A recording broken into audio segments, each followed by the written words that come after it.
Hi, I'm Tony Russo, and this is Funeral Service Insider from Kates-Boylston. Each episode features conversations about emerging trends and news that affect the death care industry. We talk to people who understand the delicate balance of change in a profession and vocation steeped in tradition. This week, I am speaking with Sanchez Burns Turner. He is the office manager and expo and education coordinator for the National Funeral Directors and Morticians Association, which is having their centennial conference this coming week. It's August 3rd through the 7th.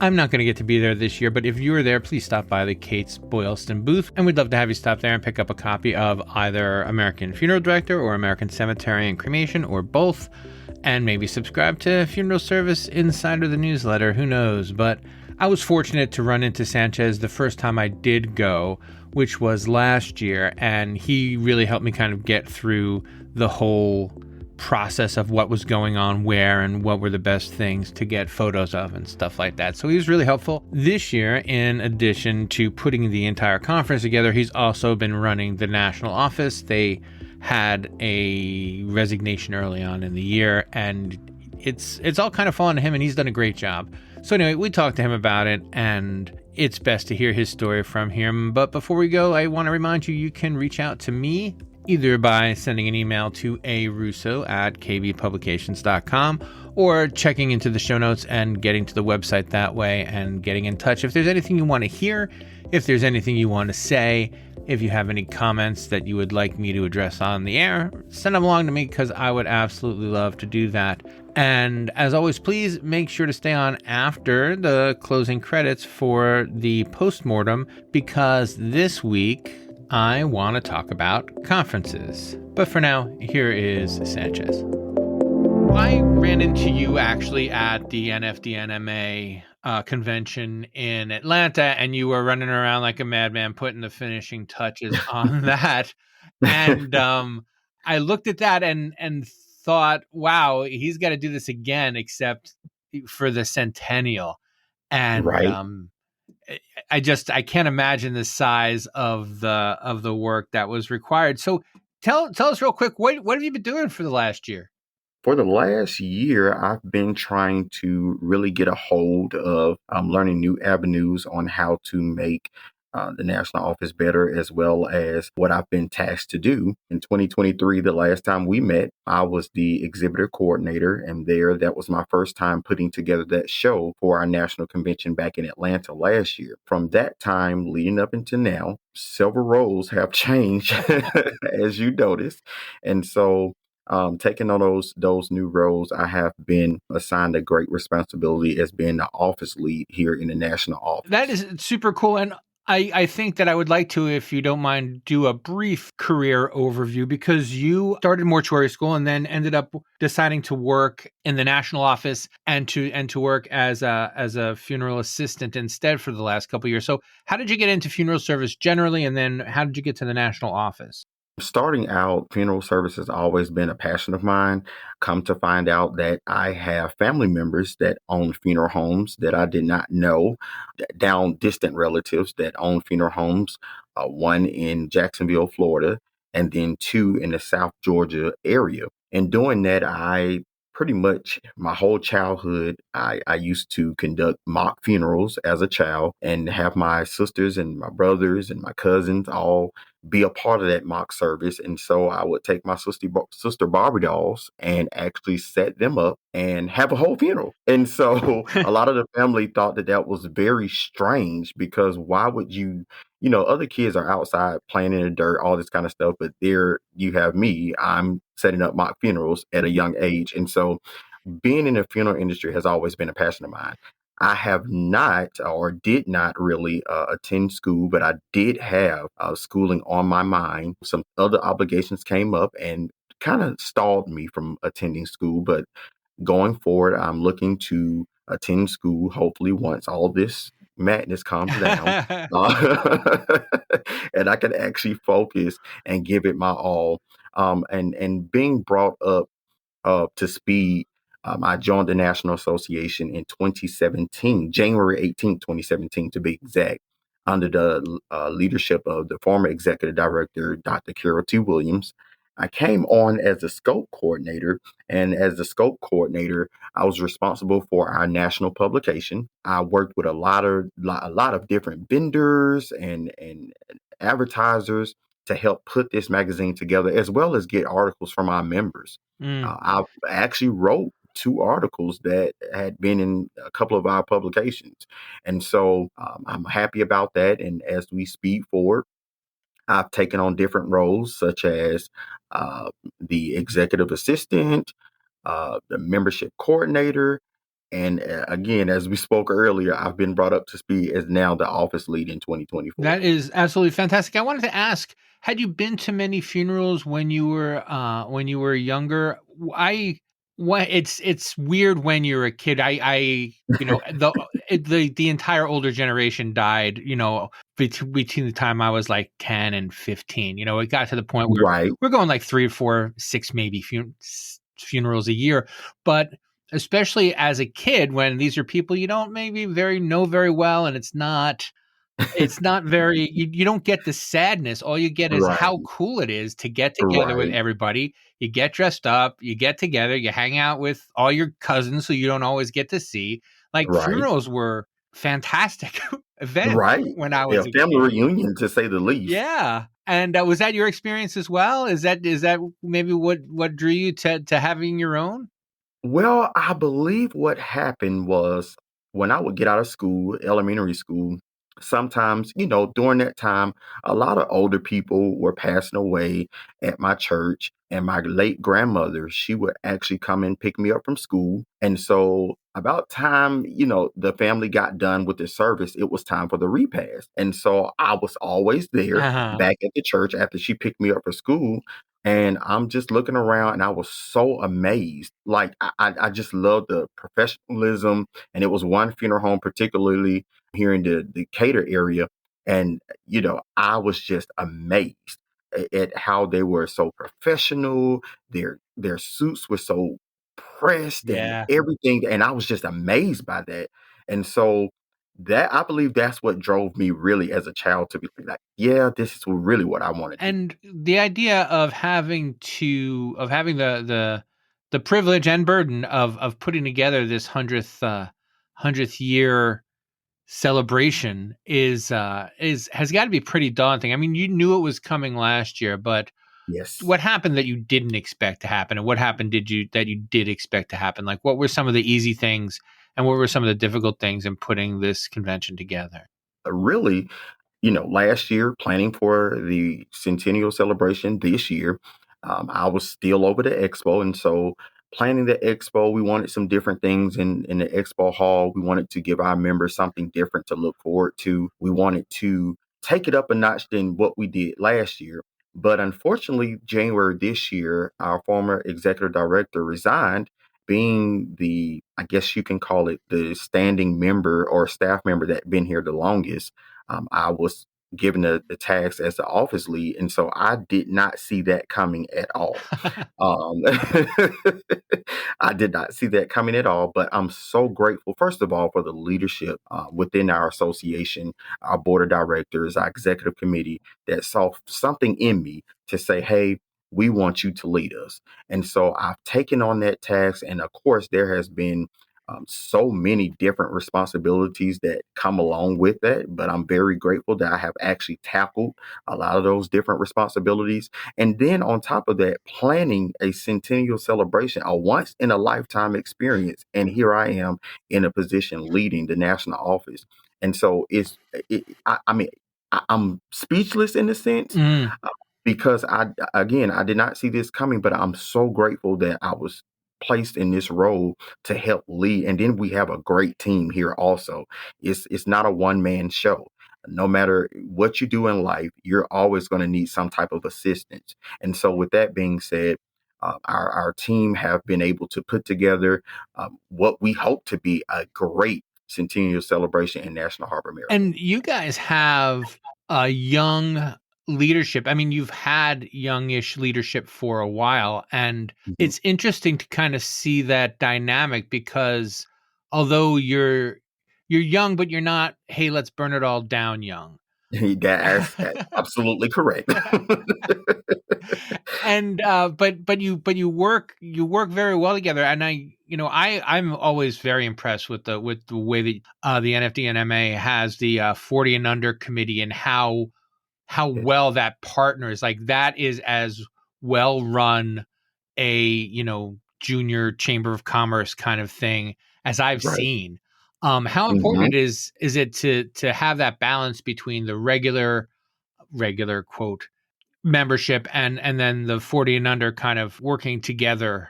So really, how I would take that, Tony, it's really a bridge the gap, if you will, because you never erase history. You never erase the foundation that was laid before you. And I think that's why we have such a strong presence in young leadership in our association, is because a lot of us really we hound in on our seasoned members and the foundation that they've laid before us. I mean, we've been here, like we stated earlier, September 6th will be our actual 100th anniversary. And so we have to take what we've learned from a lot of our seasoned members and the foundation that they've laid, and we just continue to build on it. If you have a good foundation, why tear it to pieces? Mm. You build on it and make it even greater than it was. And I think that's what a lot of our seasoned members appreciate, because now they feel as though they can actually leave something for us and to actually make it greater. Because, even in your family, you have older loved ones before they pass, they trust you with certain things. And so that's one thing that we're grateful for in our young leadership, is that our seasoned members trust us, because without trust, you don't have anything. And so I'm grateful that they trust us to lead this association and to make it great. And that 40 and under group that you were talking about, young licensed funeral directors, apprentices, and students, they put on a conference, leadership conference every year. And so it's not so much of the playtime and to get together and fellowship, but it's also a time to come together and learn and gather great knowledge and wisdom to better our craft and what we're doing now in our communities, as well as in our association. And that actually also kind of follows from your youth program, which I noticed again when I was at the event last time. Mhm. You have a serious well under 40 group. I don't know if the young group has a name or if it's just like the kids who come along, but you make this an event for the entire family, including the kids, which makes it like, how we were saying going to funerals was fun. Like going Right. to this national convention is fun for them before they even know that it's also a thing of responsibility. Absolutely. So we do offer a youth program, and that's from ages 4 through 12. And so with those individuals or young people, what they get a chance to do is come to the convention with their parents. A lot of parents and funeral owners and funeral directors and embalmers, they use this opportunity to bring their family to our convention as a vacation, because as they're serving the community, a lot of times you don't get that opportunity to travel and be with your family a lot, because you're always on call. And so with that being said, we offer a youth program for the youth to come and do hands-on activities. They'll get a chance to explore whatever city or state that we're in, and then they'll also have some time to actually enjoy what their parents are enjoying. And so with that being said, we allow the youth to attend our opening ceremony. And with that, we have everyone, every state, every country come together up under one roof, and we celebrate each other, and they get a chance to be a part of that. And a lot of them in years past have been able to participate with being flag bearers or walking in a general procession as we begin the opening ceremony. And then we also have what we call our NA program. And that NA program pretty much stands for the National Association of Young Entrepreneurs. And so that range from the age of 14 to 18. And so those individuals, I'm sorry, 13 to 18, and those individuals pretty much will be diving into experiences where they would learn how to put together different programs and to help enhance their knowledge on funeral service, as well as just general information that they should know going forward as young adults, if you will. And so we're grateful for them because they will be allowed to participate and have their own seminars and come together and meet people. And then we also have our international delegation. They actually have young people and young adults that they will bring. And so they will get a chance to actually uh, feel what different cultures bring from different countries and different aspects of life and different parts of even here in the United States. And so we're just grateful that they will be able to come together as a whole and learn something and be able to, if they want, follow their parent footsteps in the funeral industry, or if they want to venture out, at least they have the tools and the foundation to know how to run businesses. Hi, I want to take a second to let you know that awards season has come to Kates-Boylston, and we are coming up to the end of the nomination period. August 16th is your last chance to nominate a funeral director of the year or to nominate a cemetery for the American Cemetery Excellence Award. For funeral home owners, managers, and employees, it's a good opportunity to look around at your colleagues and see who the person is who makes you glad to be a funeral director. And in cemeteries, it's an opportunity to take a look around and to see what's good about your cemetery, what makes you proud to work at the cemetery where you work. We always make a huge deal out of the winners. They get a cover and they get a plaque and they get to walk around and say that they are the funeral director of the year or that they run the cemetery of the year as decided by America's premier publications covering these industries. As I mentioned, the nomination process comes to an end in just a little under a month, so visit Kates-Boylston.com or check the show notes and click on the link to the most appropriate award. And good luck. I can't wait to see what you guys send in. There are two things I want to touch on, and now I'm I'm torn what to ask first, but let's stay with because you mentioned the opening ceremony, which is beautiful to behold. But this year you have more people coming from overseas, so it's going to be an even bigger event. Yes, it's going to be even bigger. And so we are welcoming a lot of our international delegates, and they come from all different countries. And so this is one time where a lot of our members get to actually meet them because unfortunately, this will only be, some of their only times to be able to join us during our national conventions. And so it will be a great time at our opening ceremony because, like I stated earlier, they will be able to witness how we conduct our opening ceremonies and to hear from different speakers. And Tony, I'm not sure if you've ever attended one of our opening ceremonies, but it is very live. I wish I brought a better camera. I got some really good photos, but I didn't have the kind of lens to really take advantage of the flags and all of the color. Yes. And so even there, as you're speaking of the different flags, we have each flag that represents each country that we have within our association. And as well as here, each state charter will be able to dress in their state uniforms. And so that's another great thing because it almost reminds you of the opening ceremony with the Olympics. And you have all the different countries and coming together up under one roof to celebrate each other and to witness, the great things that are going to take place for that event. And that actually kicks off our actual convention, the opening ceremony. Yeah, it really is. It really is a sight to behold. And I'm not going to make this year, and I'm sorry that I'm not going to be able to. Oh yeah, I know you're going to miss it, Tony. But the other thing, when you were talking, you keep bringing up learning and teaching, finding the right kind of continuing education opportunities or just regular education opportunities is a huge part of this because people do, have the expectation that they're going to come away smarter than they went in. So what are some of the highlights you think of the presentations that you'll have this year? I will actually start with, as we just ended on our international delegates, they will actually be presenting on Tuesday. And the title of their class will be A Journey Through South African Funeral Tradition. Wow. And so that is something to behold because this is a first for us. And, every part of the world, even here in the United States, we hold our funeral traditions a little bit different. But if you look at it as a whole, it's the same, and it's pretty much celebrating decedent's life.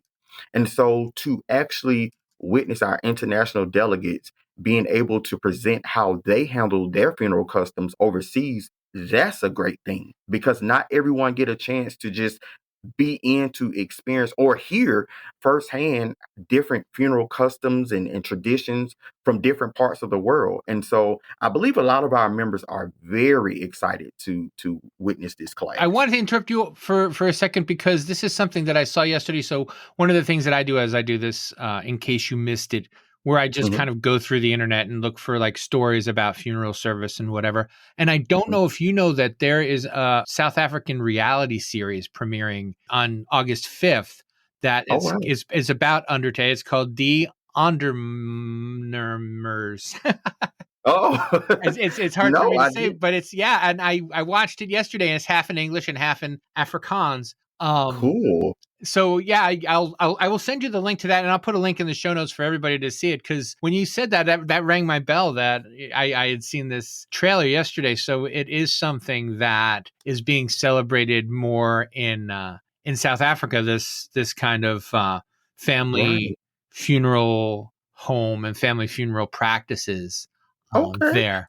Yeah, I did not know that. And so you just brought me onto something that I had no clue about, and I'm interested now Oh yeah, I'll send it to to you. You'll be a hotshot. really witness and how ironic that it will be released during our convention. We will actually be at our convention on that date. So that's something to look forward to. But I want to jump back Please, into our yes. continuing education. And so we're going to be welcoming Christina Rose from the Department of Justice to give us some insight. And I'll give you her title is Justice in Service, Navigating the Victims of Crime Act for Funeral Service Professionals. And so that's one presentation that we're definitely looking forward to because it's not often that you get someone from the Department of Justice to Right. come and speak, and give you first sight information on things that we may read on the internet. And a lot of times you have to be careful on the internet because some things you don't know to be true, some Mhm. things you don't know to be false. And so to get firsthand information, I believe our members will be very excited for that. And then also we have the CDC coming, and that will be later on in the week on Monday. And so we're looking forward to that presentation. And then we have a plethora of other educational presenters that will be coming to give us information and wisdom to help better us in the funeral profession and also to help our members to navigate better within their own businesses. And so it's just not all funeral related. It's actually different presenters that will be coming to render accounting information. Some lawyers that will be coming to give firsthand information on things from a lawyer's aspect. And so these different opportunities that we present at all of our meetings, as far as continuing education, is definitely something that the members look forward to because it's not only to say, I just need these hours to help me in certain areas, but it's also to help them take to their communities because a lot of times, a lot of people can be they don't know what actually goes on in funeral service. They just see the glitz and the glamour and the planning process, but they don't really know that there are tons of information and knowledge that needs to be known by the funeral professionals so that they can actually continue to serve their families and their One communities. of the things that I keep coming back to is this kind of bonding, this kind of backwards and forwards bonding. And I made a note before, and I've already written the editorial for this week because I mentioned it in the editorial. You keep saying our more seasoned members and this notion of experience rather than age kind of determining Mhm. how you like you're not saying well people they're outdated or anything Right. like that. It's people have experience that they can share that can make it easier for you to not have to do stuff. And it doesn't even have to be, like you said, funeral related. It can just be business related. Just Mhm. how do I do this and how do I do that? Can you talk a little bit about that, like kind of multi-generational back and forth? Because I think that's really what is so exciting and what makes this Absolutely. organization so strong. It's that you all the quote different ages kind of rely on one another and improve one another. Absolutely. So, and as I was speaking earlier about bridging the gap, Mm. and a lot of our seasoned members, and the reason why I take on that term season is because when you are cooking, and I love to cook, by the way, and when you're cooking, you like to use your good seasonings. You like to use those seasonings that have been able to marinate and gather good flavor, and that's what I look at as far as our seasoned members. They've been around. They can tell you a lot of things that you may not know, or things to really help you. And what I'm grateful even more is that a lot of our seasoned members are actually willing to learn the new technology that we're going to roll out. And so unfortunately, COVID brought a lot of our members to the point where they had no choice but to use technology. Zoom became our very best friend when Mm. COVID hit because we had to utilize Zoom in a lot of areas to host our meetings.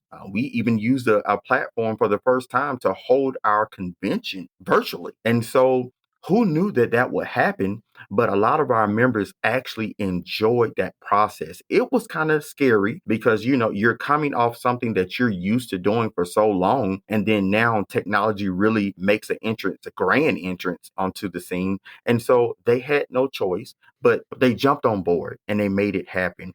And so that's what we're grateful for. And then also, like I stated earlier, our young adults and our 40 and under, what we plan on doing is actually having different seminars on how we can grab that generation and bring them over with us. Keeping in mind, we still want to keep our traditions. We don't want to get rid of our traditions. We just want to make it better. We want to go back and grab their hands and help walk them along this new path and new journey that we're going on, especially with technology. We're going to offer so many different things to help our seasoned members because, change can be scary. One of the things that I've talked to some of the members and they say, well, hey, I feel like you all pretty much are just coming in and changing things. And it's not so much of changing things to leave them behind, but it's a thing to bring everyone up to current speed on where we are because we don't want to leave anyone behind. As I stated, we'll have classes where we can show our seasoned members how to navigate the internet, how to navigate through emails, how to navigate through social media, because that's another thing that is taken off. And a lot of our members want to be engaged on social media, but they may be intimidated by it. And so we're going to have different classes and seminars to help them feel comfortable, even on how to use their cell phones. As we both know, Tony, everything is right there in your hand. You can do your whole life really can be right there in your hand. And as we continue to move forward, everything is right there in an app. And so we want our members to understand, they may not have grandkids or they may not have individuals to help bring them on board to use technology. So we definitely want to help assist them. And then also in doing that, we want to take what they've learned and what they've done in the past and apply it to now because you still can use some of the things that they've done in the past and use it now. And as I state, my grandmother, my late grandmother always said, things that I know you're going to need it when you get older. And my God, I can tell you now that a lot of her teachings and ways, I am actually applying it now to this current generation, and so we don't want to leave anyone behind. And that's one of the great things about this association because you have a balance and you need balance in everything that you do in life. And so we're grateful for our seasoned members being able to still be here with us. And of course, we've lost some along the way, and we will always cherish them and speak their names, and their memory will never die. But as we move forward, everything that we do, we will keep them in mind. And speaking of which, you are also honoring a couple of members this year, and I'd like to ask you about some of the honorifics you'll be giving out over the next week. So our highest award will be given on Wednesday. for our Centennial Gala. Normally, it would be a one-part series, but because this is our Centennial, we decided to combine it all together. And that award will be the Robert H. Miller Award, which is the highest award to be given or bestowed upon any member in the National Funeral Directors and Morticians Association. And that award this year will be going to Miss Shirley Johnson Pryor out of Virginia, who is very well deserving of that award. She has been around quite a long time to see this association transform in different many ways. And so we're grateful for her to have that award bestowed upon her because as we stated again, that student group, she is in that group. And so and she's very youthful. I promise you, Tony, if you look at her, you wouldn't even believe that she's the age that she is. Still move around, still able to do everything on her own. And I've had the privilege to speak with her on the phone on many occasions. And she's very spiritual and definitely uplifting. And she always says, the young people, you guys have to carry us forward. And so that award really fits her very well. And we're grateful that she will be receiving that award, as well as our Simon Bacano International Award. And so that award is bestowed upon an international member, which this year will be Kamika Green Campbell out of Jamaica. And so we're hoping that Kamika will be able to come and receive her award. But as we know, that the Hurricane Beryl came and really destroyed Jamaica. And so she's having a hard time, and we definitely want to keep her in our thoughts. But we're hopeful and fingers crossed that she will be able to attend to receive that award. That is fantastic. And we are up against it a little bit here, but I just wanted to ask if there's something I should have asked and didn't, or if there's something you thought you were going to get the opportunity to say, but I didn't present the chance. Well, we definitely want everyone to know that here at the National Funeral Directors and Morticians Association, that we are a family. And so with that being said, you have family members of all walks of life, different mindsets, different personalities. We welcome everyone. There's no racial hang up. There's nothing that should keep you away from saying, hey, I would like to be a part of that association. We're always accepting members, both licensed funeral directors and embalmers, as well as students and apprentices. We want to open our doors and everyone, and Tony, as you know, by joining us at some of our conferences, that we are welcoming. Yeah. We welcome everyone. Everyone, that's the first thing that they say. Oh my God, I feel so welcome. And that's something that we want to keep up. We never want to let that die down, because we just as in the South, we hold Southern hospitality to our heart. Mm-hmm. And so we definitely want everyone to come and feel welcome and to be a part of this great family as we progress higher and higher and make some notable changes. And we just want everyone to be a part of it. Excellent. Well, thank you so much for your time. Thank you so much, Tony. Funeral Service Insider, the podcast, is a Kates-Boylston production. It was written and edited by me, Tony Russo. I already said it, but I'll say it again. Make sure you check out the show notes. That is where you can get in touch with us to leave us feedback, and it's also where you can get links to everything that we mentioned in this show. Particularly this week, we mentioned the South African funeral service reality show, and the commercial is worth watching. The commercial makes me almost wish that I had the channel that it's been advertised under, because I would watch it at least a little bit. Also, please subscribe wherever you are listening now, or follow if you're on Apple. The point is, where you're listening to the show, you can hit a button to make sure that whenever the show comes out, whatever you're listening to it on tells you the show's out, and then you can listen to it. We do come out every other Monday. You can kind of set your watch by that, and it's a good way to start the week. On Friday, as you may know, we have the In Case You Missed It podcast, which is kind of like a news roundup, and then this is more like a little magazine that comes out every other week. We're really proud of it, and it's cool to see the number of listeners growing and how engaged you all are. I would still love to get feedback that I can record and play back on the show, but I know that's really kind of putting yourself out there in a way that's not always comfortable and or necessary. Now, for the postmortem.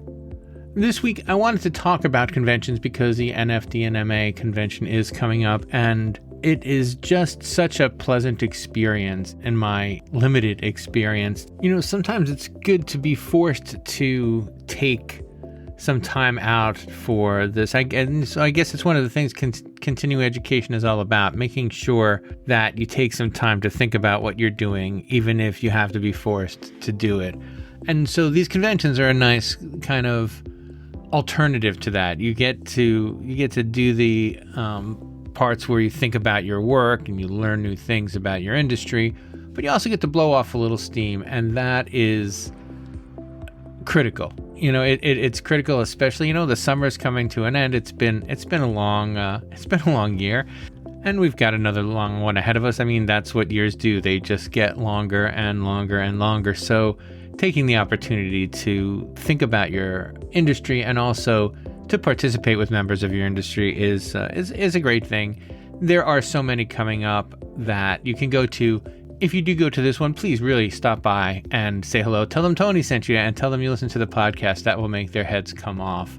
But if you don't, there are plenty in the fall. We're having one, and there'll be more information about that forthcoming. It is November 12th and 13th. It is in Houston, Texas. And we're calling it the Advances in Funeral Innovations Conference. There's lots of cool speakers. I've already reached out to some, and I'll be reaching out to more. So I'll be talking a lot about this. If you're just following along with me, you're going to hear about it again. But I think the larger point is to plan to get away gives you something to look forward to. Even if you're planning to get away for work, you can always make it. You can always kind of double dip and make sure that you're taking the time to celebrate the industry and celebrate the fact that you can also, get away on business occasionally and take a breather. So that's it for this week on Funeral Service Insider, the podcast.